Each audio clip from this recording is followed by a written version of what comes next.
Good afternoon, good evening, good morning, everybody. Jason here at Signature Sports, and a pleasure just to have you here live and in charge. The Watkins Glen action going on here. I do apologize about, everything. Apparently, qualifying might still be going on. I'm not quite sure, but it does seem to be that way. How's everybody doing out there? I think I might still be joined by Mr. Kyle. We'll see. I had an issue. I had to step upstairs for a little bit, and then I was talking to the missus, and she needed to vent something to me, and I was glad to be able to do that, be able to listen. And long qualifying session here for everybody, folks. Dark Horizon is going to give you all of the Watkins Glen action that you could ask for here for the Winston Throwback series, and of course, and always, the road course master, Mr. Kyle Gresh, is with me. Yes, sir. And man, we've had an absolute just domination here in qualifying by Kevin Savoy, almost on pole by about 8/10 of a second over Andrew Phipps in second place. And I tell you what, it is going to be a battle of a couple of drivers here, I think. And that's usually what we see with some of the road series here at the NASCAR circuit. One driver kind of walks away with it, or two drivers kind of walk away with it, and it's usually a battle for second or third. But we'll see kind of what happens today. It might be different. A couple drivers have to take in some. Well, I mean, we've got 45 laps. They do have a little bit longer fuel run today. 70% fuel is going to be very interesting. Bus stop included in here for the Watkins Glen configuration. 123 degrees, very, very hot for this racetrack. But long straightaway is going to allow the straights to cool down, especially as they start getting stretched out. 45 laps, 3 sets of tires, no fast repairs. Pit road pace speed is a lot slower than that. I think it's like 45 miles an hour. I don't know why it keeps getting it wrong, but hey, that's all it is. No fast repair, 3 sets of tires, 7% fuel, 45 laps. I was getting there saying all that. ARC series here for the Winston Throwback series. Starting grid, real quick. Kevin Savoy is your pole sitter. Andrew Phipps on the outside on the start of this race. Jesse Bunnell will start behind Mr. Kevin Savoy, and we'll have Joshua Brock to his outside. Holland Stryker will make up row 3. And then Retkin and Jeff Pless will make up row 4. William Stump, Nathan Dillon will make up row number 5. Kyle, you're not racing. I'm not. We I had got disqualified. Coulter Jr. will be back here as well. Last couple drivers, I'll take care of them real quick because there's only a couple more. Anthony McPherson, Brian Wasserman, Jeff Ramsdale, and Christopher Weiss could be out there. Kyle, tell me about this racetrack. Yeah, so Watkins Glen, we got only a couple corners here. It's not the most complex road course, but definitely has its own quirks, and especially here in the ARCA car, there's some handling characteristics that are going to come out and be very, very challenging here. Specifically going through the S's. Top of the S's is probably the most difficult part, to where if you're a little bit wide there at the top of the S's, you could smack the wall, or you could set yourself up to get loose heading down to the right-hander that leads to the bus stop. So that's going to be what I'm going to call the trouble area for the field tonight.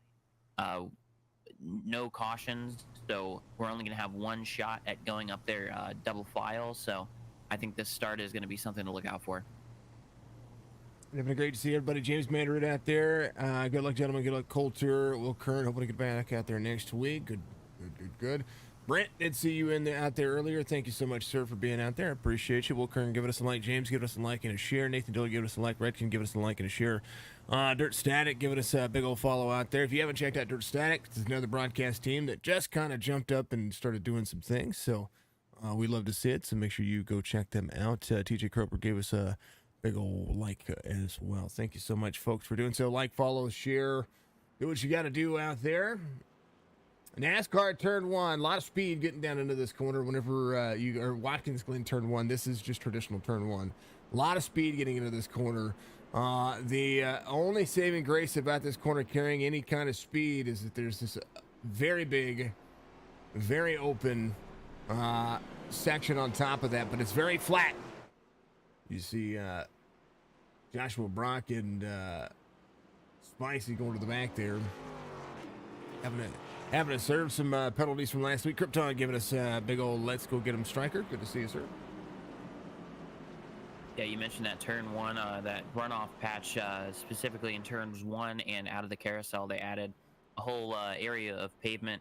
But the turn one pavement, you have to be very, very careful about. You have to rejoin very, very quickly, as to avoid a cut course penalty. That means that you have to slow down a certain number of seconds before you get a sort of get a penalty. So yeah, that all that open space and the exit of turn one, it is out there and it is available in the case of emergencies, but you're going to see a lot of drivers fighting to just get back onto the racing surface. As we see the cars kind of rolling through the carousel here, you're going to notice that there's a big flat patch out here to the left, and you can actually use all of that. There is no penalties for going out there and running wide, so you're going to see the fast guys going out there and running extremely wide, and not staying within the limits of the curb. James Mandarud out there saying, keep up the great work. Dude, you keep up the great work. You're fantastic. How was, did you make it safely? Are you doing okay? Hopefully everything's good to go out there. Kevin Savoy, Andrew Phipps, roll. Mandarud, 310 stars. So I owe people money fun. Thank you, sir. Final turn out of the NASCAR sector. Pit road entrance is right there. Pace truck's going to dive in. And for the umpteenth time, we're going green flag racing. Watkins Glen. Yeah, turn one here is going to be very, very tricky. Going double wide through here as you've practiced, going single file the entire start here. We see Benell kind of looking on the inside. The 99 is going to hold a tidy line there. He's going to run a confined line to the inside as we run fairly clean through the first two corners there. Andrew Phipps back to second here. 1, 2, 3. Haven't moved anything. Striker moving up in a couple of spots here. Here's number 15 laps. For these drivers, going to be somewhere in the neighborhood of about 113, 114. I think that's pretty much the better average that we've seen. Spicy got a great restart there. Had to go all the way to the back, get an EOL, start himself. He's got a little blink going on right now. Joshua Brock back here trying to take his time as well. They're going to have to come to pit road, serve a penalty from last week's actions. Something I did not know about until the end of the race. Spicy has to serve that penalty. And Joshua Brock, we watched at the end of last week. He is serving a penalty for his on-race actions last week. Even the league owners are not subject to, are subject to the penalties, and they will have to do so as well. So opportunity and a lot of time can be made up pretty quick. I think Spicy's going to go all the way to lap. I think the latest that it can do is go to lap 3, so they have to pit maybe this next time by. Kevin Savoy out front. What does a quick lead do for these drivers? What kind of confidence does it build, Kyle? Well, confidence is one thing. I think anybody who has pace at this racetrack is going to have some sort of confidence in their ability to finish in a certain position in this race. But the main thing is that having the lead means that you're in control. You can sit up front, you can set the pace. If you're setting the pace, you can save the tires. These cars are big, they're heavy, they're not perfect. They're going to slide out, they're going to be loose up the carousel, or loose up the S's, and then also on the exit of the carousel. So you have to be really, really focused on making sure that you're not burning up your tires here. So Savoy, early on in this race, I don't think we're going to see him get out to an extenuating lead where he's going to be pulling multiple seconds over the car in second place if he has the ability to do so. I think you're going to see him kind of run tiny, consistent laps where he's not burning up those rear tires, which are oh so important here. Just kind of hitting his marks and just kind of maintaining that gap until the car behind him starts to fall off. Talk about getting Spicy out of the carousel. Mark Redkin just went around. Now some significant nose damage. Can be a tough racetrack for a lot of folks out of Jefferson City, Missouri to get himself working. Dark Horizon Fishing is Mr. Spicy's fantastic company out there as he blinks for me. Don't blink. Okay, it'll be the last lap he can do before he has to come to pit road. 1:13.79 for Kevin Savoy. 2.7 second lead. Was a 1.1 second lead. So Oh, maybe we got contact. Turn 1, 97. Jeffrey Ramsdale, the 18 of Brian Wasserman. The 97 just sent it into the corner there, locked up the front tires and just slid into the door of the 18 car. Here's a look. Ooh, Looked like there was a crossover for the 19, and then the 97 drove straight line into the car there, or into the door. Had to lock him up. I was carrying a ton of speed. Had Nathan Dillard slide up in front of him, and now he's got a lot of ground to make up. But Dark Horizon Fishing giving you all the action today and last week, and pretty much everything that we do. No cautions for everybody today, so it's a localized caution. So if you see somebody wrecked, that's pretty much how that's going to. If we spent iRacing doing, or spent our time on iRacing at the NASCAR circuit, having cautions for drivers, I think that would be a big deterrent for everybody, because you would not want to pace around almost 11 minutes of this racetrack while under pit road speed. But 66 location. Talking about VIP Tires and Service on that one. But Dark Horizon Fishing has a link in the description. You can find them on Facebook, booking all of your fantastic fishing trips there in the Virginia area. Go find them out, or go find them on Facebook. Book a trip between May and September. He'll be able to take you out in the and get. I think he was talking about cobia season, one of his favorite seasons out there. So he'll take you out and show you a good time, show you where to fish and how to fish a little bit out there in that Virginia area. So go find him. 4 laps in, 4-second lead. Bunnell, Andrew Phipps, the battle for second. Back at it again. Stryker picking up some pace as well. Yeah, it looks like Bunnell maybe didn't get a strong exit there out of the carousel. Maybe looks like he lost just a tiny bit of time there to Phipp. They're just sitting kind of tidy here, kind of running their lap times as Savoy kind of runs away with it. But as I mentioned before, he could be out here running these laps where he's just consistently faster than everyone else, but you have to wonder if he's tearing up his tires a little bit more than the cars behind him. That could become very apparent here later on in the race. I talked about how the S's are very, very tricky. The S's, especially when the tires get very, very worn, are going to become a very big challenge.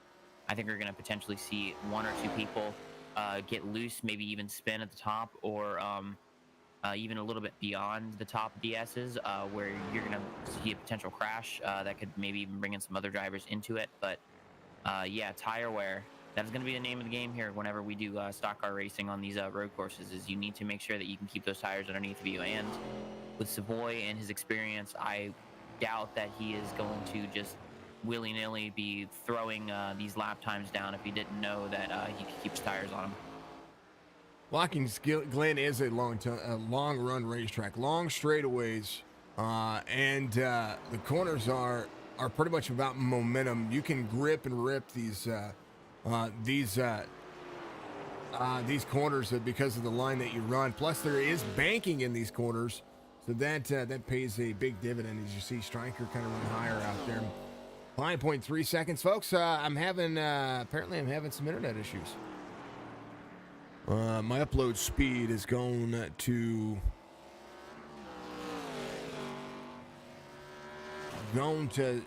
statistician's nightmare. We'll do some tests while we do that. Kyle, I'm going to let you have at it, and we'll figure out what's going on.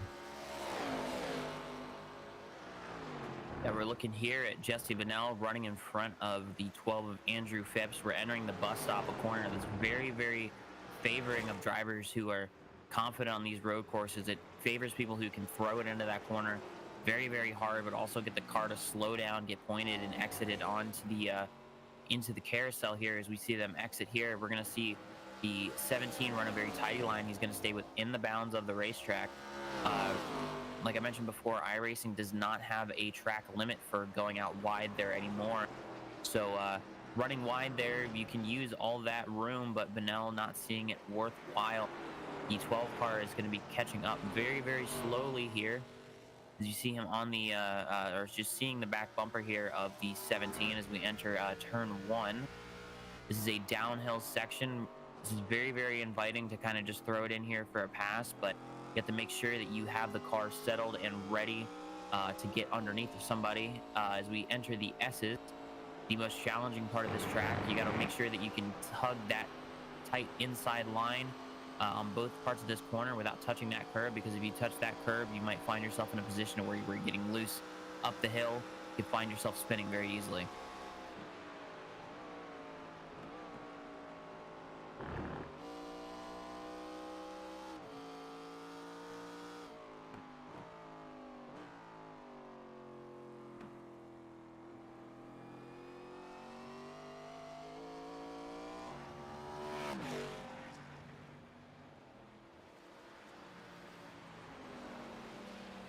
Yeah, we're on board here with the roof cam of Joshua Brock.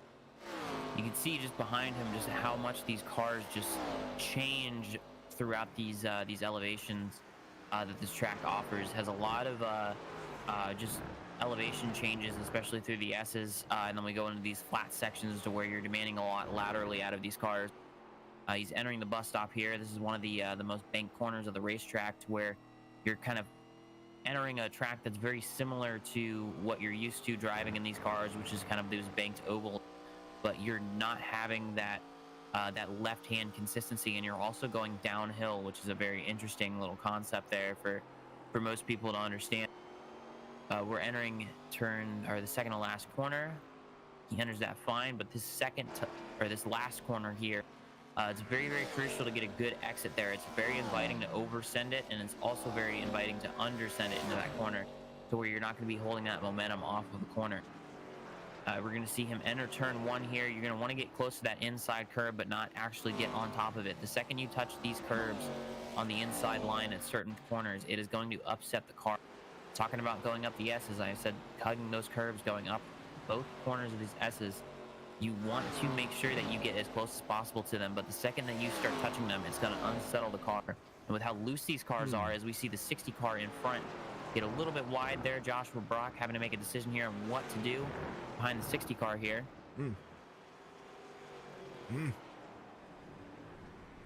He's like, I don't want to wreck. I'm going to go around. Now he has to slow down. The one's going to go around. So Joshua Brock has served that penalty. Or has he served that penalty? Holland has served that penalty. I think Brock has served this penalty too. We have to go back and take a look. It doesn't show it on the relative, and that might be when I had that issue. Folks, I took the stream down to about where 720 is going to kick in, because my stream quality dropped. It's awful. I don't like it. Kevin Savoy out front. Andrew Phipps, a big special thank you to Phipps. Kind of sending it there. Finds himself 9 seconds off the pace. The battle for second, third, fourth. Heating up between 3 drivers. Phipps getting faster late in the run. And starting to play catch-up to Kevin Savoy. A big special thank you to Kyle for doing that for me. Having to troubleshoot and not be able to call the race is absolutely crucial here. And I enjoy being able to have a second party in here. Especially on something like Watkins Glen, where you need to always be talking about what's going on. Somebody requested the chopper cam. The chopper cam is not a great cam for this one, but here is the blimp cam. This gives you a very, very good kind of idea of just how these cars are going to get a little bit further away from the camera as they dip down into these corners, and kind of shows these elevation changes that are so prevalent in these, especially some of these American road courses that we go to in the Cup Series outside of places like the Roval. We have a lot of really good road courses that have that elevation to it, not just the kind of flat European tilt tracks that we are so used to seeing. These I don't know. I think we see Watkins Glen has kind of a different role to it. Tracks like Road America, different kind of role to it. Very scenic, very natural. And then we have Circuit of the Americas here that the NASCAR circuit runs, which is very, very, very challenging race course. A lot of short stops, a lot of short. Not as much about speed as it is about the gains that you see. 10 seconds looks as such. Turn 1. To the final turn, that front whole straightaway, Kevin Savoy into the deepest portion of turn 1 as Andrew Phipps gets out of the deepest portion of the final turn. That was at NASCAR 13, I think it's what it's called.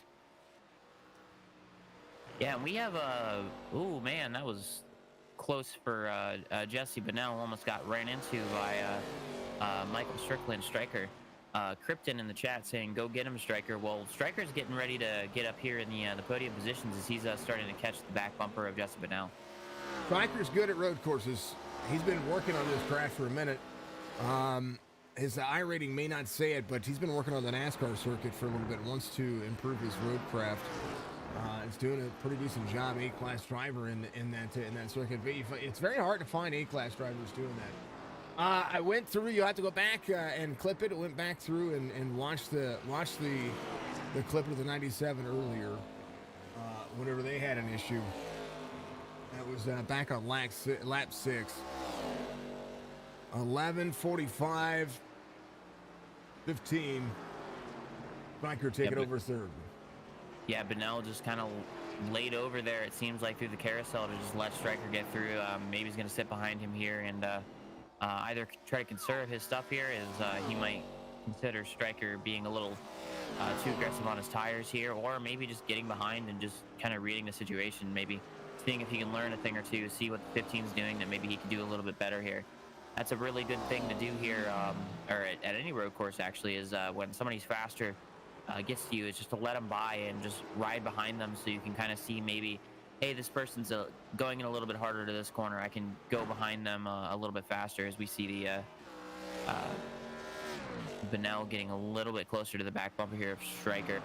But looking here at car on screen, which would be Michael Coulter. We're bouncing. My stream is about 5 or 6 seconds off pace right now because of the plane catch up that it has to do from those lost frame rates. Something I wanted to point out, you were talking about Benell and how he was getting close right there to Stryker. Did you see the nose set when he was braking to get in the carousel? That thing dropped. I mean, it dropped it like it was hot. That's for darn sure. That's the way it goes. I was going to say, Spicy had to serve that penalty, and he's going places. He's back to 7th now after having to drop all the way to the back. Yeah, in practice, he was setting very, very competent lap times.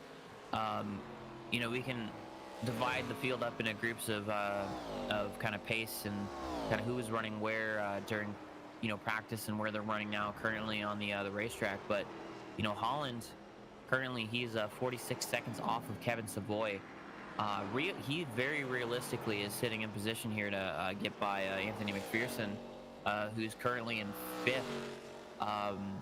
Through the cycle of this race, it looks like we're only going to have to make about one pit stop here, to get by him for position. And, maybe even potentially, if he had not gotten that penalty, he could have been up here fighting with Benell and Strickland as well. Mark says the sway bar is way too soft. We watched Watkins Glen back in the day, and especially in the Gen 5 cars, I do know that they used to grind these splitters down in the course of a race. You would hear, like in the onboard cameras, these cars would drag the bottom, and 97 off racing surface there, Ramsdale. We go a lap down to the 4 here. Anthony McPherson's not anybody you want to sleep on as well. He's maybe 47 seconds off the pace, but he's coming. But the thing that I would say about these cars, these splitters drag heavily across a lot of different circuits, and we see a lot of that happen in the ovals. You'll see the driver's side got to be grinded at an angle to the passenger side, but here they're pretty much using that thing to stop. And if you use too much of it to stop, that car wants to drive straight forward. Yeah, and just the different era of this car, as well as it not being a splitter, so you're only grinding off partial amounts of that advantage. That's not simulated here on the iRacing service, but it's definitely something that would come into effect in real life, as you'd want that nose to sink to where it would seal, but not to where you would be grinding it off to where you'd be losing front downforce. I mentioned splitters. These just have valences on them to where we're not running full plates under the front nose of the car for aerodynamic reasons. We're just running kind of a front nose fascia that's just kind of going straight down sheet metal to the ground here, with where you can see where the rivets are, where they're applied to the car, as we see. Kevin Savoy, the lone things are happening. I was going to say, Brent asked if there was any Canadians. I'm clicked on a Canadian. Kevin Savoy, most wins of the season right now. Last season's champion is the 99. He's going to be your lone Canadian out there, but he's no doubt having a ton of fun. Ratkin down pit road here. Moise lets Kevin Savoy go by. Does look like McPherson and Spicy are working on some things. Coulter Jr. drops to the back. I think Coulter came to pit road. No, he did not. He dropped back to 10th. He spun going through the bus stop. That's I mentioned some stuff going on. We had multiple cars kind of different spots of the racetrack having some problems. He overcooked the bus stop, went a little too wide in the entry, caught the grass, got a little bit loose, and spun through the bus stop. Ooh, there it is. Hey, but he's got no damage for those tires. Yeah, those tires, those are the important parts. Those things get heated up and have a little bit less grip. You're also going to make the S's a lot worse here. The S's are such a crucial part of the lap here. You have to, focus on getting up those S's very well, because it's going to gain you so much time during your laps. Because it's going to carry you down this long straightaway here and into the bus stop, and also will allow you to have a situation there to gain just more time per lap. So these S's are so important to the lap time here, as we see the 3 car of Coulter Jr. just pacing around here and getting past that 22 car. He got a full send mentality at every race he goes to, and you know what? If he has to touch the grass again, he'll touch the grass again. That's what just happened. I thought he was going to go back around. Kevin Savoy, 15-second lead. Andrew Phipps losing some ground right now, but Stryker holding on to third and catching Andrew Phipps. Rich Holland has made it up to fifth here. He may have a 51 and a half second differential to Holland, but his lap times are consistent with, with the top 5. I mean, he could be catching any of these drivers. Yeah, you mentioned catching any of these drivers. The unfortunate thing is having that early pit stop due to that penalty. That's really going to put him in a bind of, where he can gain. He really would need to hope that Bennell has some problems here, heading up the race or heading through the rest of this race to where he can gain time. Lap time. You mentioned Go ahead. You mentioned the bus stop. I'd like to ride on board with Kevin Savoy at some point to just kind of show the entry here to the bus stop and how aggressive you can be and how you should be entering these bus stops. You see the just how much he's using these curves through the bus stop to gain time throughout the race. You can really jump the car, and I do mean jump the car over that first curb. You can run very hard, get close to that inside wall, and actually get air over that curb entering the bus stop, and that's going to be beneficial to your lap time. You see him doing that every single lap, to where he's running very close to that inside wall and clipping that inside curve and getting a little bit of air.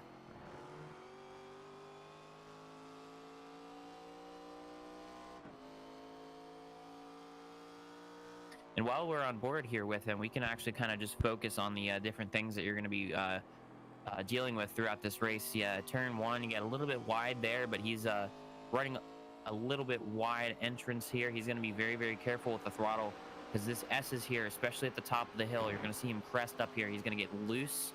You see the car wiggle just that tiny little bit. He's going to be very careful here on his throttle. You can see him actually he's struggling a little bit with his rear tire grip. Heading up that S, we're going to see him entering the bus stop here. He's going to get really hard over that first curb, but he's going to slow down to where he can touch all 4 curbs here.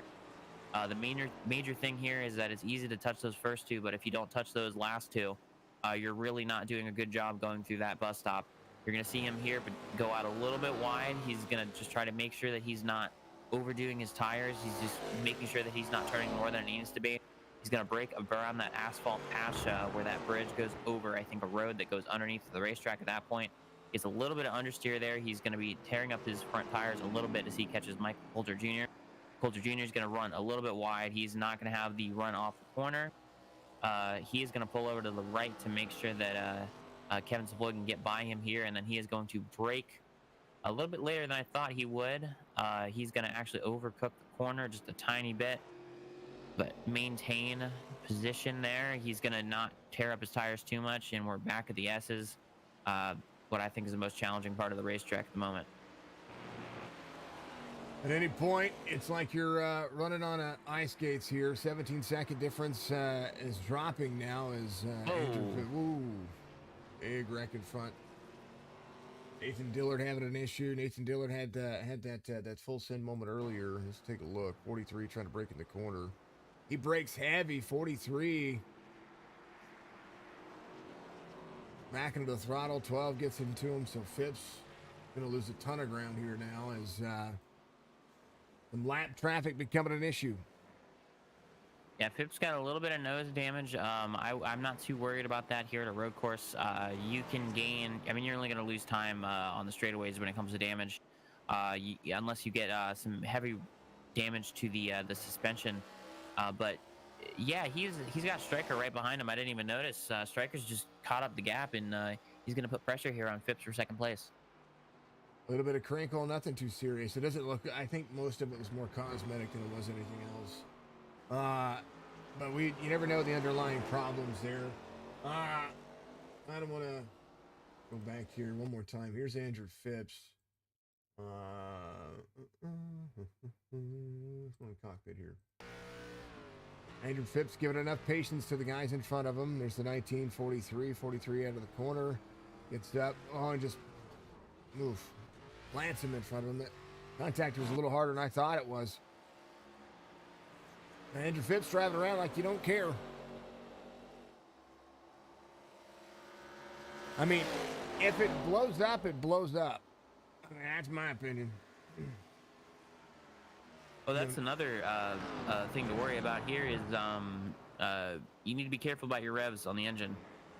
That is a very easy way to kind of overdo it when it comes to downshifting. I don't think you're going to see anybody in this race blow their engine, but I know the first road course race I ever did for points at a road course, I was very, very aggressive on my downshifts. I could handle the when you're downshifting very, very early, you're going to get a wheel hop entering the corners. We're not seeing too many issues when it comes to wheel hop and in locking up the brakes, but if you're downshifting very, very early, using the engine to brake, you're putting yourself at risk of blowing the engine. I very amateurly at the time just kind of was downshifting super hard to slow the car down. I was doing really good on pace, and then all of a sudden one time going into the bus stop at the Daytona road course, my car went kaput, and that was the end of my race. So that's something that you need to look out for here as you're kind of running around these road courses. But most of these drivers here, this is not their first rodeo, so they know what to not do here. So I'm expecting to see kind of mistakes catch out these drivers when it comes to tire wears and potentially overcooking corners, not anything coming to shifting. Biggest mover of the race, Anthony McPherson, trying to play some catch up here. His last lap, 1:17.39. Drivers getting faster. The top three: Kevin Savoy 1:15.11, Andrew Phipps 1:15.46, Striker 1:15.92, Bunnell 1:17.09. Not a racetrack.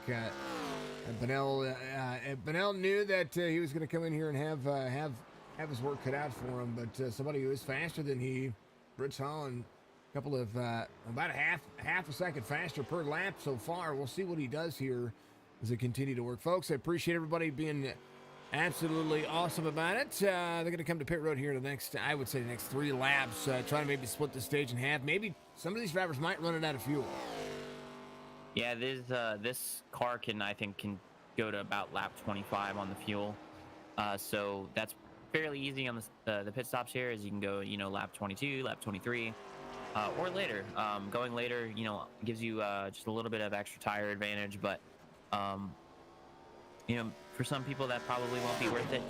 It's probably just nicer for them to just do that even split down the middle.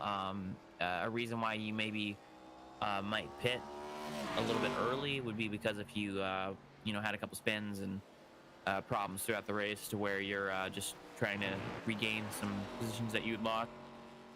But speaking of loss, Michael Strickland had a little bit of a lockup and a problem entering the bus stop, I believe.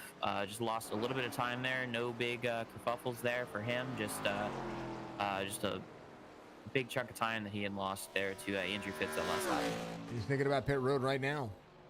There he goes. Pit road speed, very, very, very, very, very, very, very slow. 40 miles an hour. That's tough. That is so tough. Knowing that the drivers going around you are, 100 plus miles an hour, and you're going 40. It's a long, long, long front stretch. Well, the main thing with these pit entries with low pit road speed, you see this at Indy as well, is just that entry. This is a very challenging entry.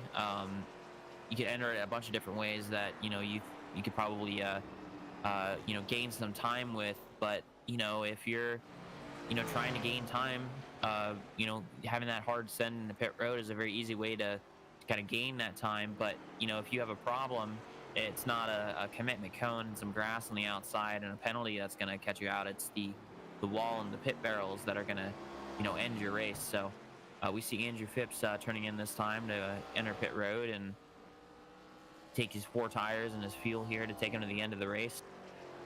Bunnell might be close to behind him. He is. Holland, Spicy might think about it as well. And Spicy might be like, you know what, I'm good.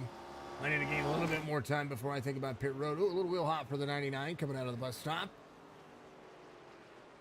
Oh, the carousel, my favorite turn here. Even though everybody likes the bus stop, I like the carousel because it sets you up for this exit, which is just a beautiful exit. I think it's probably my favorite turn out of all of this. That and turn 1. Turn 1 is so much chaos in the start of a race, but it's a great drive if you can get it. When you nail it, it just feels right. I'm surprised it doesn't draw comparisons, but the S's at here at Watkins Glen always kind of reminded me of a opposite direction Eau Rouge and Radillon, to where you're just kind of running that uphill kind of left right, but in this situation you're doing a right left, then into another kind of consistent right-hander, to where it makes that corner just that little bit extra, a bit more difficult. Yeah, that bus stop, as you mentioned, is a really, really good corner. I really like the bus stop. I think it's just so much fun to send it into that corner and get the car stopped. It causes a lot of problems in other race cars. I think, any sort of multi-class series is going to have difficulties having cars go through there, side by side, or cars entering in front, because you can't use those curves as much. But here in the stock cars, you can just abuse those curves and just be all over them there at that specific corner and gain a bunch of time on your opponent. Hot Tubs, how you doing, dear? Good to see you out there. Right now, Spicy in second. Kevin Savoy on his pit stop has put 40.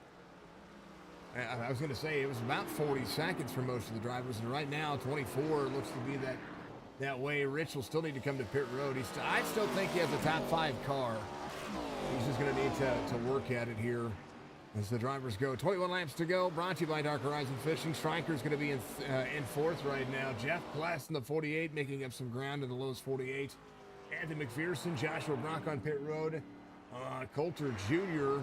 closing back in as well. 147 on his pace. Right now, average lap about it should be in the 113, 114 mark for at least the front 5.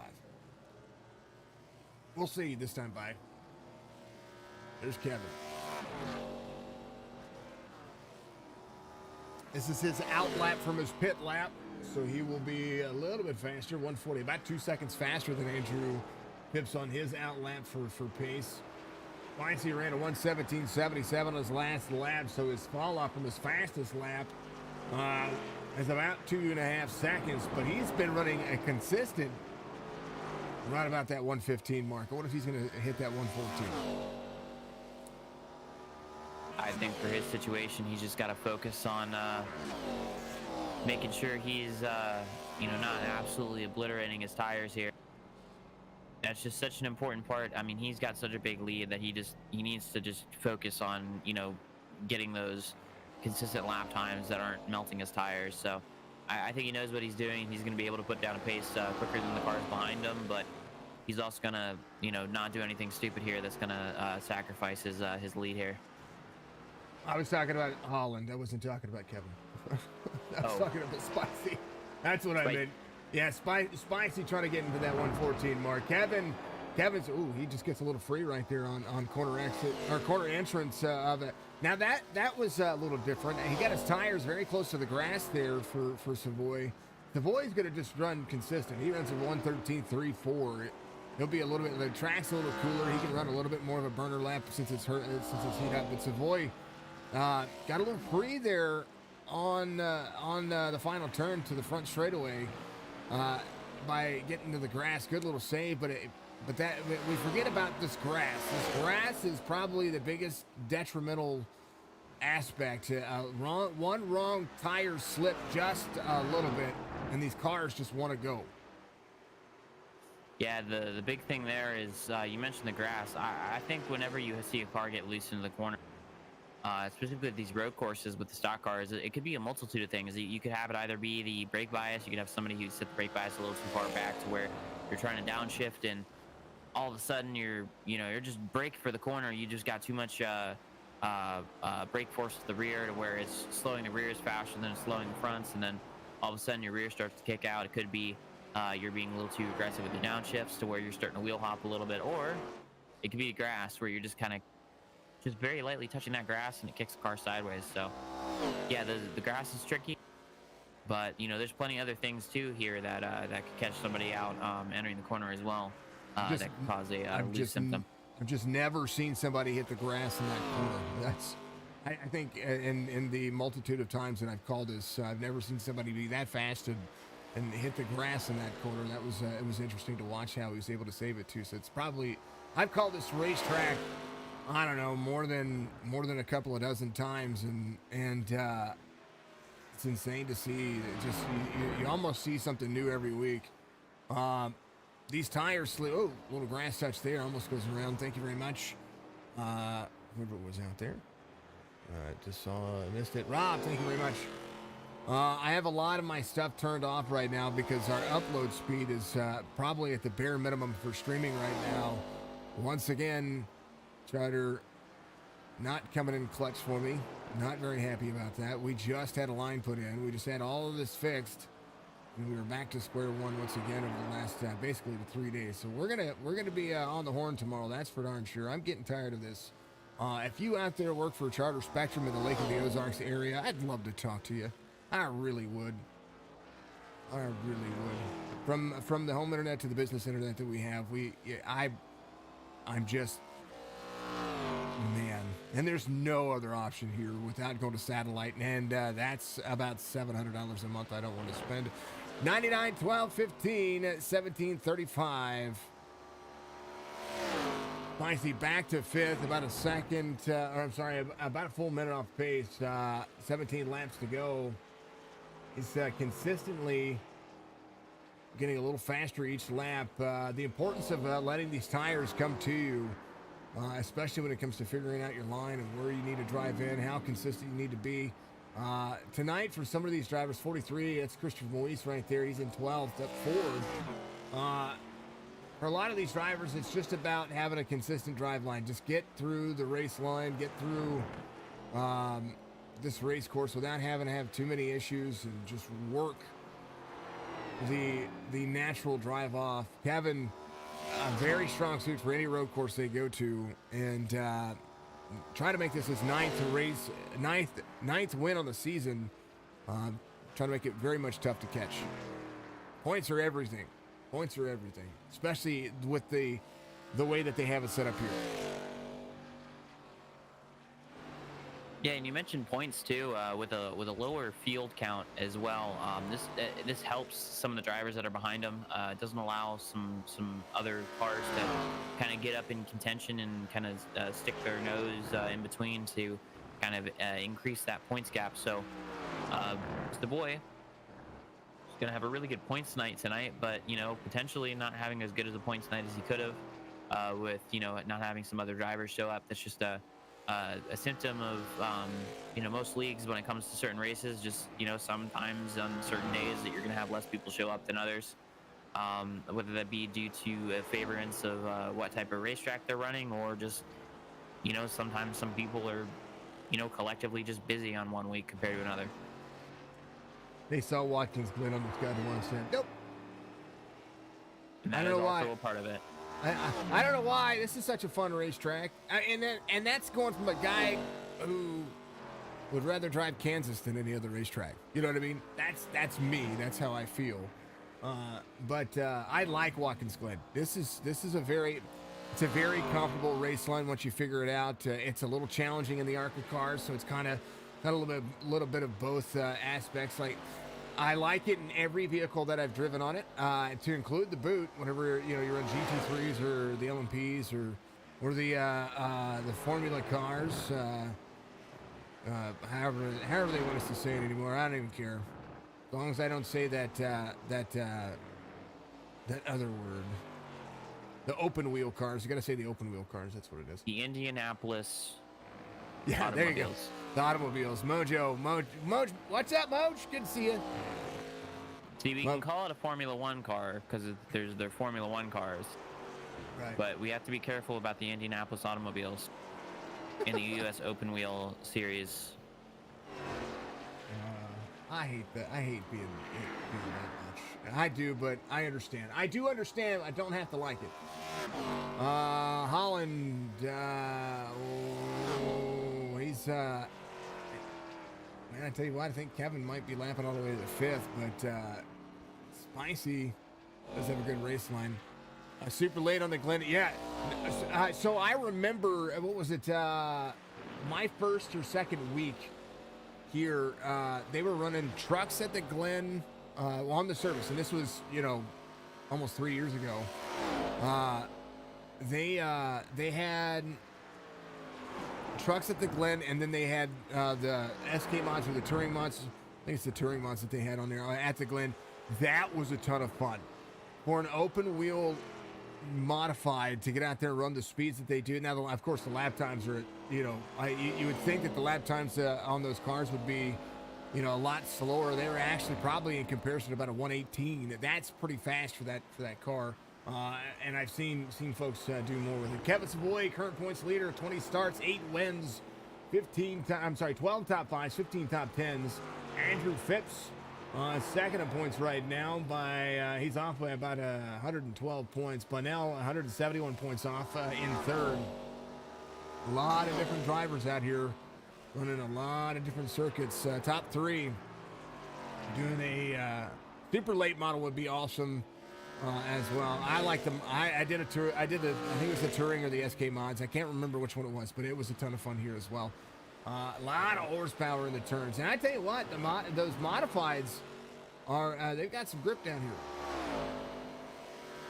Yeah, the modifieds I believe are some of the most underrated kind of short track cars on the planet at the moment. They're just a lot of mechanical grip. They got a lot of power, so they're very fast. Best race at Richmond, now that they brought them back, is the modifieds. So if you ever get a chance to go to Richmond Raceway and watch the modifieds, it's just a fantastic show. They're running almost double file the entire time. They're side by side, and it's just great. Kind of just shows kind of how different things can run on the same racetrack and give you something different that you're not expecting. Yeah, those cars even ran here in real life. That's not just an iRacing thing that iRacing decided randomly one day, hey, we're going to do that. The modifieds have run it Watkins Glen in the past, and they've also run it, places like Lime Rock. So, yeah, the modifieds are no stranger to road course racing, but it is not something that we have seen in recent years. Moj out there says fat tires, lower center of gravity, crazy corner speeds. That's why I like the modifieds on these things. The corners are what make up all of that speed. They'll still do 140 on the straightaway, and the draft is very impactful. But it's really, really, really, really bad. I mean, and what is it? Only 2 gears in the modifieds. Insane. So apparently iRacing has 2 gears. According to a guy I know who actually runs modifieds, they have 3 gears, and it depends on what car you're in and what gear or what gearbox you put in the car. So I'm not 100% sure on what the touring mods run. I think that's I was gonna say the touring mods would probably be your 3rd gear ratio there. That would make sense to me. A touring mod having the longer speeds, the more I'd say longer speeds, the longer running race courses, some of the bigger tracks. The SK mods are probably, more of that short track kind of run. So I can't remember. It's been a minute since I've called them and talked about them. But I know exactly what you're talking about. I didn't know there were 3 gears, though. I knew there were different gear ratios according to the type of car or the type of the type of the run. I did not know there were 3 gears. Yeah, and this is just I've heard two things from two different people. One from a guy who did who brought a modified to Pocono to promote the local racetrack near Pocono, and then one guy who I actually have raced with on iRacing who races modifieds. So uh, I'm just going off two people I've heard from. I'm not saying that's official or anything. Just that's the Kyle Dretch stamp of I don't know. I think it's probably about as accurate as you're going to get. Phipps still working on trying to close the distance, and right now Stryker holds comfortably to third, has a little bit of lap traffic in front of him. There's Anthony McPherson to the 4, a little nose damage. A clean race just as important as a fast race, and right now a third place finish for Stryker. The boy running away with it 10 laps in, and this is going to be a battle of this is the battle. Can Spicy catch the 17? So he has caught up a decent chunk of time throughout this race, but as of recent, I think he has given up too much time to Jesse Bennell ahead of him. I think he had a shot here at Bennell, but now I think the goal here for Bennell actually is can he get by Strickland. Strickland was doing fantastic at the end of the run here to where he had a shot to get by Andrew Phipps, but the problem is he's now almost 8 seconds behind of Andrew Phipps. So I don't know if Strickland maybe had a problem, maybe has been overdriving a little bit, maybe thinking, hey, I gave up too much time at the beginning of the run, let me charge a little bit harder. And that's why he's closer to Bennell, this late in the run. And he's struggling to get by Phipps as we see him getting held up here by the 19 car. He just got held up by 4 cars all at once. Everybody was trying to jostle his position. I think that's why we're seeing a big chunk of time being lost right now. Bennell's going to have to do the same thing here, though, on the back portion of the racetrack, which may be just a little bit easier for him to do so. Fighting out of turn 1 for Strickland, or out of what is it, NASCAR 13 or NASCAR 12 to that front straightaway, getting into turn 1. That was tough. That was a tough line to be able to have to depend on that.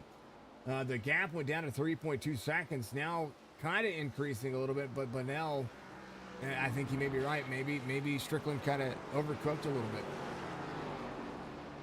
We'll see. 4 seconds the difference here is now Bennell has to go through the same traffic line and pretty much the same point that Strickland did. Yeah, the big problem here is the S's. He needs to get by that 19 car before he goes up the S's. I think the 19 car is maybe being a little bit cautious, potentially getting caught out or not feeling comfortable going as fast down the top of the S's here. So we're going to see if Bennell can get to the back bumper here of the 17 going up through the S's, because if he does, that means the 19 car is costing him a lot of time here. We're seeing him get really close. The 19 car goes very wide through the first corner. Bennell's running a little bit wide here. His car's going to get very, very loose. He needs to make sure not to cause a problem here getting loose. That 19 car is going wide here to let him by. So Bennell's going to gain a little bit of time here compared to the 15 car of Strickland there, just by the nature of the 19 car moving out of the way and giving him the preferred line. So Bennell is now sitting a little bit more pretty just to get through these lap cars. He's got the 4 car ahead of him. 1 car shouldn't be too much of a problem, but if he catches them in the same spot, potentially at the S's, that could kind of throw that advantage back to Strickland here when it comes to just navigating the lap traffic.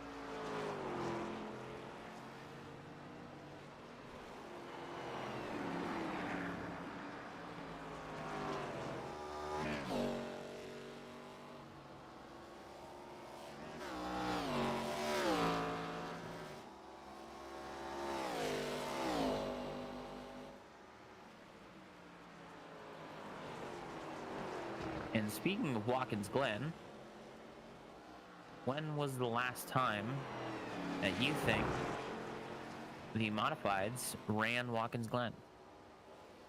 Last year, didn't they? Because I thought it was a part of the official schedule for the modified season when it came up. Finds to catch a little ground to Bunnell, folks. Bunnell had all that time gained. Now finally gets himself around McPherson. He's going to try to go back to work. Here's a battle box right there on the side. 9 seconds separate Andrew Phipps and Stryker. Stryker's going to have to try to hold on here, as we're seeing a whole lot happen. Redkin having an issue. He went off track just a moment ago. He hooks the inside line. So I guess that inside line on the exit is not too prominent. Tell me, am I wrong? They did not run it last year, and you made me scared because I went back and checked. No, the last time that they ran Watkins Glen in the modifieds would have been the year 2000, where they ran it just once. So they ran it twice for a little bit. They ran it just once. Once a year. In the year 2000. I think currently at the moment we're kind of seeing a good spot for the modifieds when it comes to kind of what they're running and how they're treating their series. I think their season finale being in Martinsville and them also running Richmond, compared to not running Bristol anymore, kind of provides some good racing with some high tire wear, and also has kind of that main event that everyone's going to want to show up to, being the Martinsville modified race. So that's a little bit off topic for an ARCA league, throwing back to the 2003 NASCAR season, but love me some modifieds. I like me some modifieds too. Speaking of modifieds, folks, if you haven't checked it out, NASCAR.com will show you the actual official modified season for 2023 coming up. They get started February 11th at New Smyrna out there. Then your favorite track, Richmond, on the 31st of March.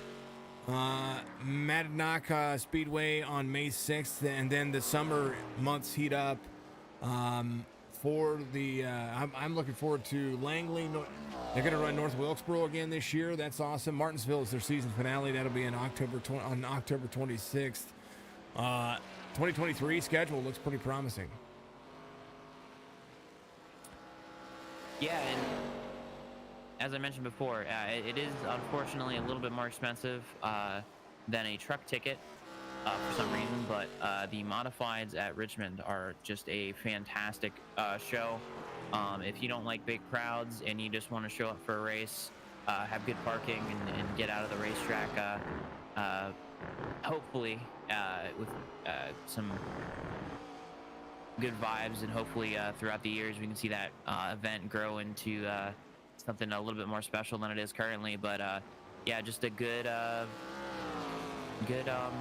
race to show up to. Krypton, no, this is Kyle Gresh. That's who is Kyle Gretsch, who's helping me out. He's helped me out for quite a while on the Winston Throwback series. He had to take some hiatuses for work, and I think that's where you're going back to again here very soon. Young man does a phenomenal job at keeping the conversation going with me. 5 laps to go. Bunnell closing the distance within a second of Stryker here as they continue to work. Yeah, Bunnell, I mean, he was catching him just that little bit, had that traffic come up, but, Stryker's, had that pace later on in the run, so I would be concerned if I was Bunnell to just kind of take advantage of what I have currently.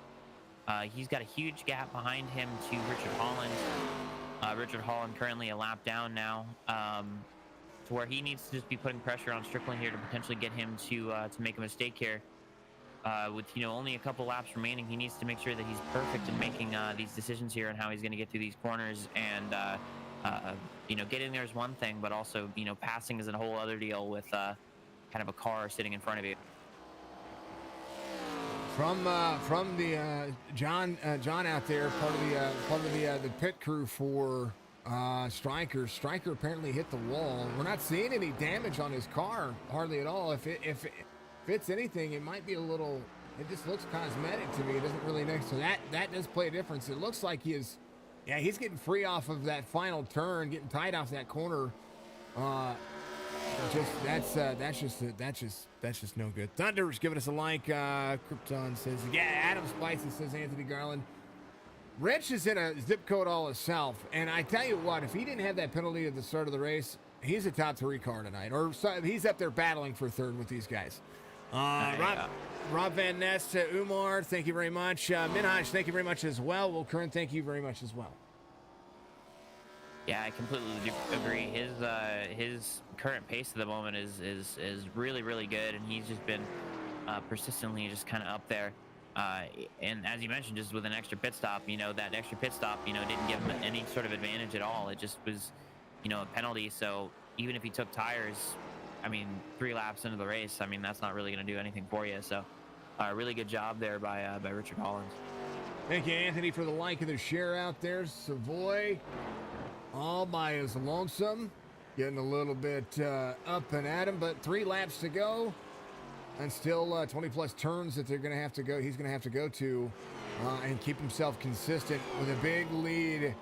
With this big of a lead, I mean, I'm wanting to finish the race, but I'm wanting to make sure I'm taking my time right here because anything can happen. The wrong corner, the wrong car, the wrong race line. You get a little bit tunnel visioned into finally getting into the rhythm. And it's been a pretty clean race right now. 4 drivers on the lead lap. As Kevin Savoy comes around to make it 2 laps to go. Watkins Glen, always a fun racetrack to get around. And Kevin in the hunt for his 9th win of the season. Jessica, thank you very much. Miss Daltrey, appreciate you.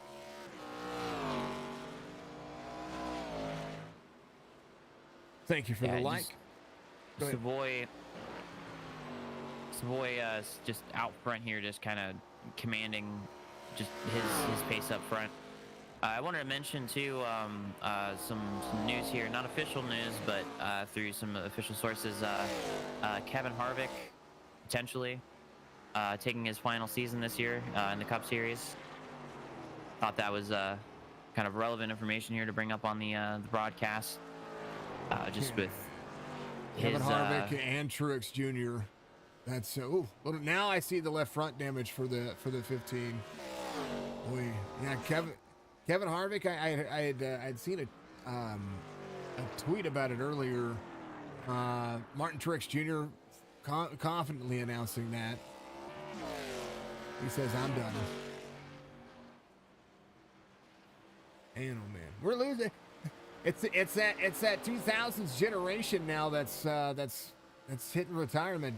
I mean, 20 years of racing, that's got to take its toll.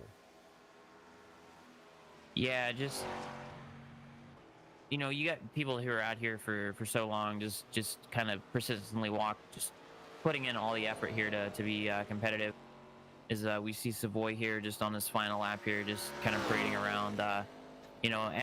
Every time we have a driver in any series out front who's persistently outperforming everyone else, there's always going to be somebody else who's going to come along and challenge that person out front. So this could be a thing for the Winston Throwback Series. It could be things for the NASCAR Cup Series. It could be something for another league somewhere else, to where you're going to have those dominant drivers who are going to come up front, and you're going to sit here and you're going to be frustrated because that driver's taking charge and dominating the race. But eventually at some point there's going to be new people who are going to come up and challenge these people. But final turn here for Kevin Savoy. He gets on the front straightaway. I couldn't agree more. He's going to burn it down, take us off track, trying to celebrate a little early. 41-second lead, try to be dominant here in the series. His road course rating is more than double the next driver in the field. So I'd expect he would have won here.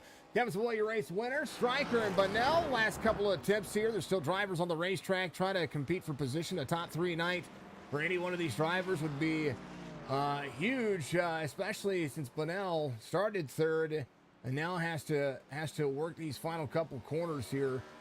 I do agree that a lot of drivers are working on that extra. They're working on that longevity, and I don't think these cars.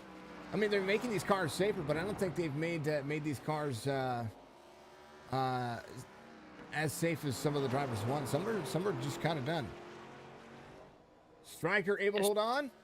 He did. Yes, Strickland's going to hold on here to that 3rd place finish here, coming across the line. Bunnell had a shot, but unfortunately was unable to get there. But yeah, I was more talking generally just with any racing series. You're always going to have those drivers who are, persistently up front that you're going to, have winning races. And, some people are either going to get jealous or they're going to be, unappreciative of who's there while they have them.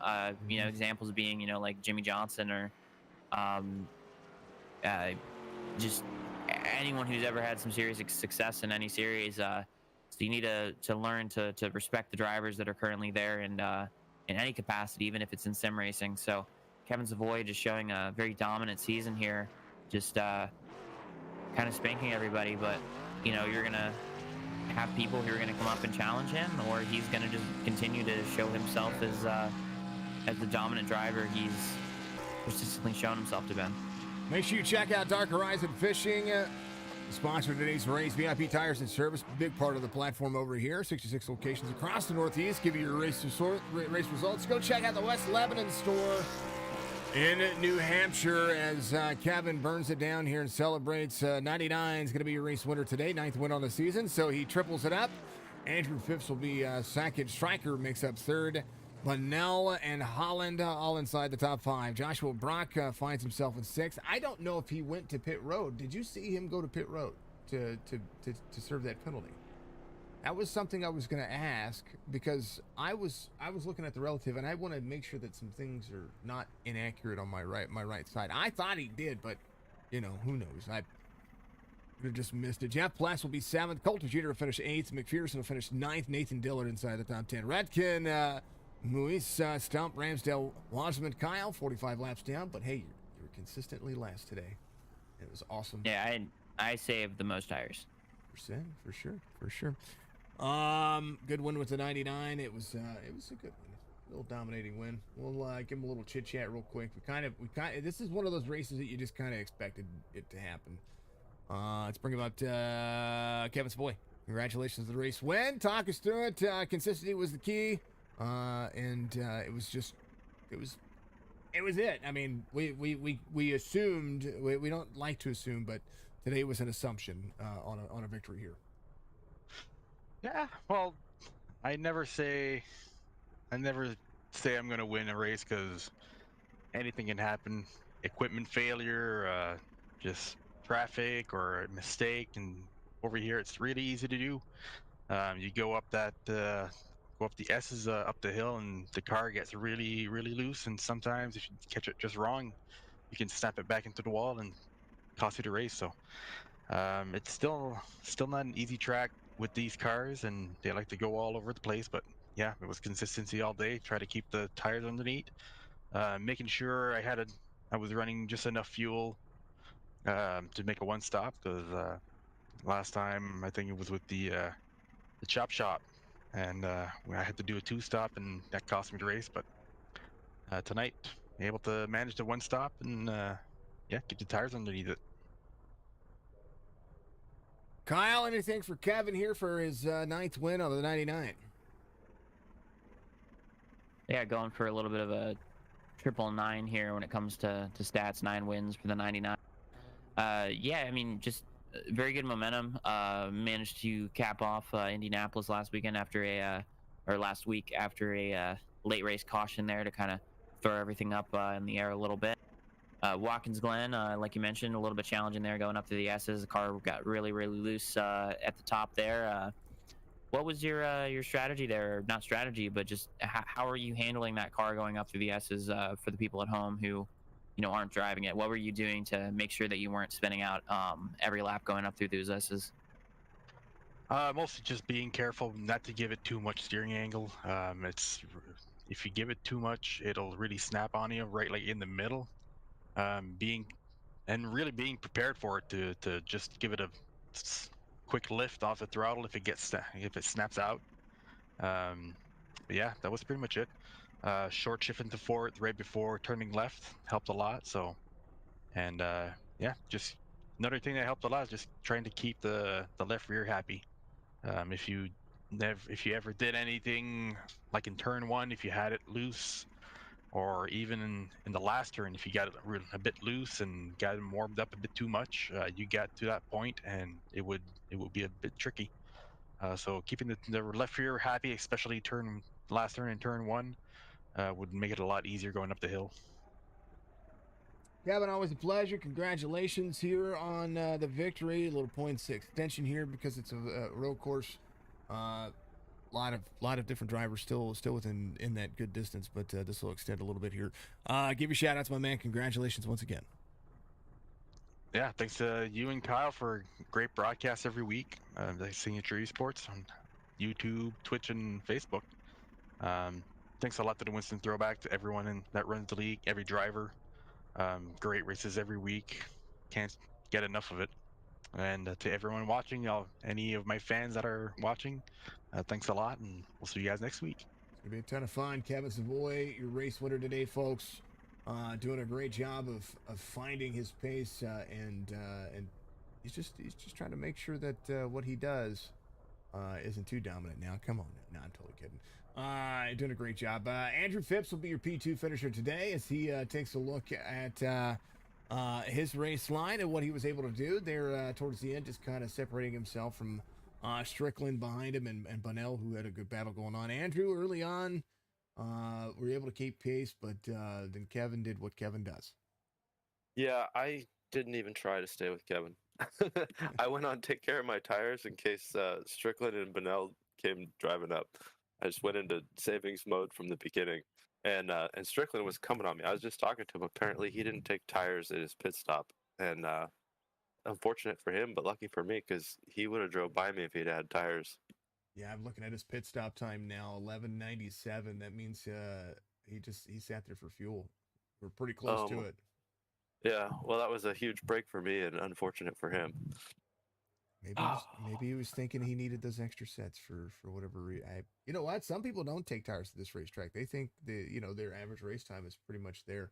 So for that's the reason why Stryker was so dang all loose towards the end of that race, and Bunnell was playing catch up there as well. But Andrew, Watkins Glen is a great racetrack, and it's a strong suit for you too. We've seen you have great success here. I had a blast. I practiced with the boys during the week, and when we started out, I was so slow. My best lap I could do was a 1:16.5, and they told me I was slow and I needed more practice. But we kept working, and we got a lot faster. I got it where I could knock off a really fast one-lapper. I thought I could run close to what Kevin ran in qualifying, but I tried a little too hard and slid the tires a couple times. So I was still happy with what I ran. I mean, Kevin's just absolutely phenomenally talented on road courses, and the more I can do this, the better I'll get. So we only get 2 a year, but it was really fun. I had a blast. Margaret says, "Great job, Andrew, out there." I bet that someone's special to you. That's my mom. There she is. She gets in there after the race every week. I like it. Kyle, anything for cute. Mr. Phipps? Yeah, I mean, you this is your 5th top 5 in a row after Daytona. Last weekend, not the race you wanted there, with kind of a late race caution there that kind of threw everything up in the wind. Had a really good finish, looking like it was going to happen there. And yeah, this weekend, 2nd place. Sound like you're not too displeased with that, with the challenge in front of you. But yeah, for the people at home, just kind of like, what were you dealing with during the race there that maybe you wouldn't consider to be a problem here at Watkins Glen? Honestly, the race was pretty smooth. I mean, it did have one incident with one of the lap cars spun somebody out right in front of me. I got a little bit of contact, but the car seemed to drive okay afterwards. But other than that, I was just trying to have good pace without hurting the tires, and I was just trying to make sure I didn't go off track. It's really easy to make a mistake. I died about 4 or 5 times in practice, so I didn't want to do that. But so I just kind of back it up a notch, take care of the tires, try to survive, and just learn. I was watching my lap times, trying to make improvements, but I don't want to overdo it to the point where I'll make a mistake. Just trying to be consistent. Something we did watch that incident happen, and it looked like the contact was much harder than it appeared. So maybe the cars this week able to take a beating. I'm lucky. I thought for sure. I just saw it going out the window there. I go, oh my gosh! But it's just kind of a minor bang off the front end and kept going. I know I think I got a 4X on it, but the car seemed to drive okay, so I got really lucky. Yeah, no radiator issues. Andrew, give you shout outs, my man. P2 finish once again here today. Well, thank you guys so much for putting on the broadcast. Thanks to all my buddies in the league. It's like I said a billion times, this is a really fast group of guys, and to win one in here is really hard to do. So congrats to Kevin, and And thank you guys, and I'll see you next week. That'd be the man, Andrew Phipps, P2 today. Last but not least, the man, the myth, the legend, Michael, the striker of the Stricklands in that Phoenix, Arizona area. Mike, what are you doing at the end? You didn't take tires? No, I didn't take tires. I ended with the same set I started.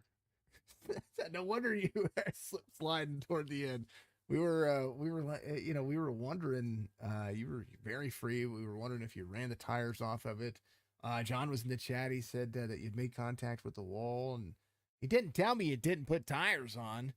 Man, oh man, I didn't even look. When we look at pit stops here, we just assume. It's a bit my bad on that one. You just kind of assume that folks get into pit stops on these road courses. They take tires and fuel, especially if it's a one pit stop race. Today, 45 laps. It's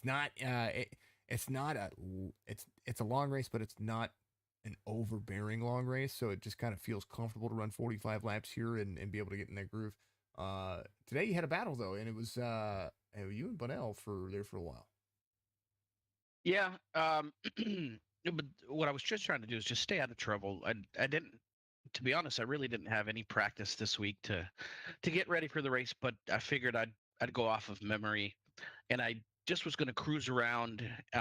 Hence why I made that poor pit decision to not take tires, because I honestly thought just taking fuel would be quick enough to get me out in front of Andrew. And evidently that didn't happen. So, but me and Bunnell were having a battle there for a good 3 to 5 laps there towards the tail end. I was just begging he would make a mistake, because had he not made any mistakes, he would have easily got me. I mean, I was slipping and sliding all over the place. This racetrack brings back all sorts of memories. I do love it. Kyle, the Strickland is all yours. Yeah, just I wanted to mention just kind of how consistent and good you've been since you joined the race or this league. This will be your 5th start. 4 top 5 finishes and that many races is very impressive. 2 podium finishes as well. So we got to talk to you on your first start as well. So yeah, just a really good job here, and really looking forward to seeing what you can do in the rest of the season. And you think you got a shot here to bring an old Michael Waltrip to victory lane? We're gonna definitely try. We got close at Daytona. I think we ended up finishing second to Bunnell. But before the season's over, we'll get Michael Waltrip a win or two if Kevin Savoy doesn't show up. We've got Michigan, Bristol, and Darlington coming up. All racetracks that bode well for everybody but Kevin Savoy. So, no, we'll be fine. We'll do our best. No promises. Hopefully, we can get Michael Waltrip in victory lane. Otherwise, just consistent finishes. Put yourself in a position where week in, week out, you have an opportunity to finish good. Is really what we're shooting for, and that's what we're going to try. Fantastic, Striker. Give your shout outs, my man. Always a pleasure. Thank you. To Signature Esports, the best in the game. Love everything that you guys do. I appreciate you guys broadcasting this big event with the Winston. This was awesome out here. Kyle, thank you for also helping today. It's awesome going back to the broadcast and hearing you guys. To all my friends and family, anybody that's out there that's watching, and all the fans that are out there repping the Winston, we appreciate you guys showing up. And of course, to my wife and my daughter, I love you guys. And let's see what we can do next week. And your pit crew, they're in the chat enjoying themselves. We like it. We love to hear it. That's true. They were in my ear the whole way. I'm about to fire my crew chief because he told me not to take tires. So we'll go from there. You'd had second, and Phip said so himself. He was like, he'd had me. There's no question about it. But it's still a good race, my man. We'll look forward to seeing you Friday for the season opener for the Chop Shop Racing Cup Series. Absolutely. I forgot to thank the admins and Brock, Josh, Richard, and Michael at the Winston. You guys do a great job out here. Appreciate it. The man, the myth, the legend, the striker. Where's Ricky at? I haven't seen Ricky all race. You better get out there, man. I don't think he knows I'm racing. I'm gonna DM him. I'm gonna get in his DMs. He And should have gotten your pop up, so he should be here. There's no excuses. Well, Facebook has been a little bit different since they're changing the creators stuff again. Facebook, shame on you. So every time they do that, every once in a while, things kind of get all screwy when it comes to the alerts and notifications. So he may not have, and that's not his fault. But it's Facebook. Mike, I'll see you in a couple of days. Appreciate it, guys. You That's guys have it. a wonderful evening. That's my favorite number, the 15. Doing himself some justice. Of course, Kyle pays homage to Waltrip all the time as well. Lies. Damn it. I love it. Kyle, final thoughts for the race real quick before we let you go. Yeah, just a road course race. Probably the most well-known road course race for anybody who runs stock cars. You got the challenging S's, especially on these cars. They get very, very loose up at the top. Just a challenging race, just when it comes to just making sure you're running consistent lap times, and also just having that lap time difference between whoever might be in the back of the field to the front of the field. So just a challenging race for a lot of drivers with just a bunch of different goals and what they could have expected out of that race. So to end up there with pretty much most cars finishing the race, that was very good. Kind of just shows the willpower of these drivers to kind of just get through this and make it to the end. A couple of drivers notable not making it tonight. Anthony Cronover, William Kern, they couldn't make it tonight, so it'll be a ton of fun. Ramsdale was able to make the race, so he didn't have to call out. Brock says, nice one, Kevin, hashtag Holland Driving School. Rich was on it, man. I tell you what, no penalty, and he's up there competing too, so anything can change on a road course. Watkins Glen, still one of my favorites. Nathan, I did see your message in the Winston Throwback series. I will reach out to you if you're out there listening. He works for Spectrum, so he might be able to help me out here. It came in and put a new line. They came in and took care of stuff. We're supposed to have grade up and grade down, and I do not get it. But I appreciate everybody. So we only hiccuped for a little bit there, and it spent a little bit of time playing catch up. We only lost 1,600 frames, which is not. I mean, it sounds like a lot, but it's really not considering how long our streams are and what we do. My big special thanks, of course, to the Winston Throwback series and all the leagues that we call each and every week. It's a great opportunity to be able to do this for as long as we've been able to do it, and be able to provide quality entertainment for these drivers and be able to make sure that they are showcased as well. But I don't think I'll ever get tired of going to the Glen. Unless, of course, they run like some ridiculous number of laps, and I'll probably say no. And but I tell you what, these 45 lap sprints, they're awesome. I like it. I think it's phenomenal. And I think it's just the right amount of length of race to be able to get out there, stretch your legs, do your thing. Maybe a little bit more, man. I could see 50, 55, 60 laps at this racetrack being fun.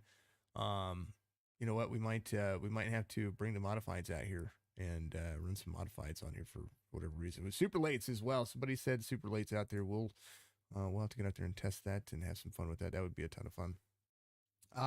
Thank you to Dark Horizon Fishing out there. Of course, one more time, folks, make sure that you check out the links in the description.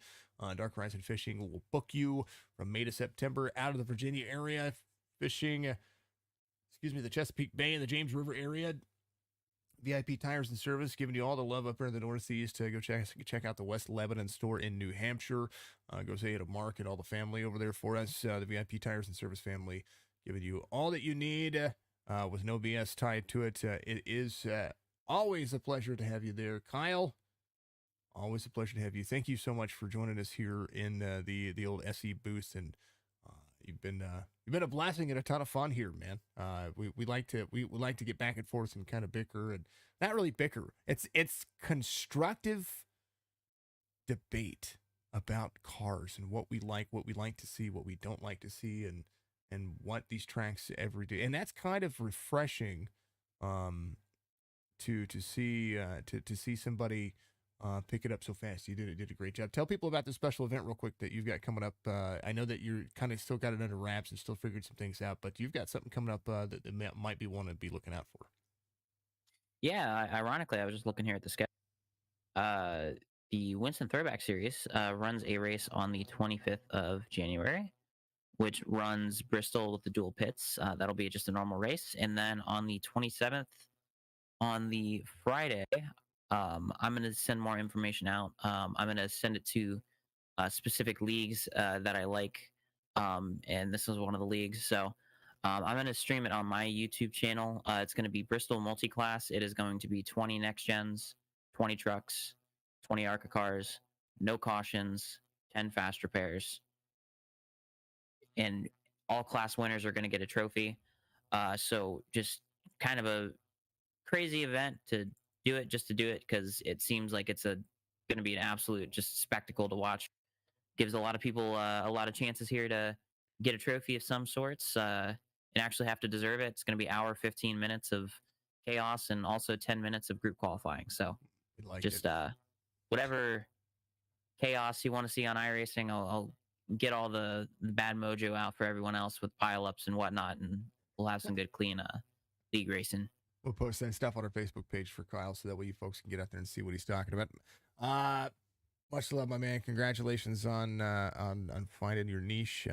Congratulations on some successful work. You sound like you're much more refreshed after the holiday seasons as well. But we know that where you work can be it can be troubling during the holidays. Yes, sir. Just retail's fun.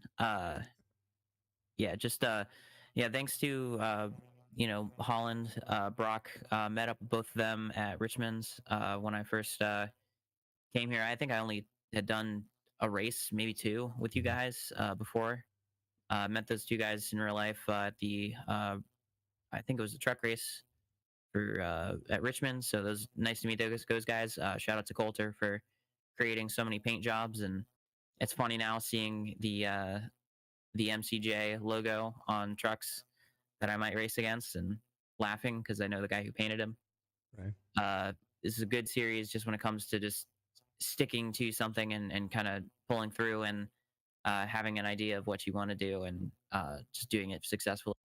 This is a league that requires a ton of effort when it comes to production, from getting all these cars painted, having the massive task of having to repaint all these cars again after they decided to redo the ARCA bodies, and just everyone here, yourself, for covering all these races. These are, as much fun as they may be, are still challenging in their own degrees. Talking and remembering that you're entertaining and not just watching a race is challenging to keep up with for however many hours you might be here for, and you do it every day of the week pretty much. So you're pretty well versed in a spot to get very easily burned out. So to see you here every week and still kicking is very impressive. So just thanks to everyone for what they may have done for this league or for these broadcasts, and I hope to see you guys around.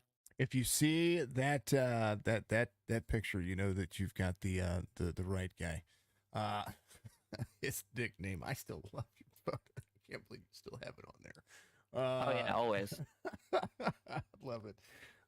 Kyle, much love, my friend. Folks, he's the man. And you know what? We'll convince him to come back and call some races with us whenever he has time. And anytime that he's more than welcome, folks.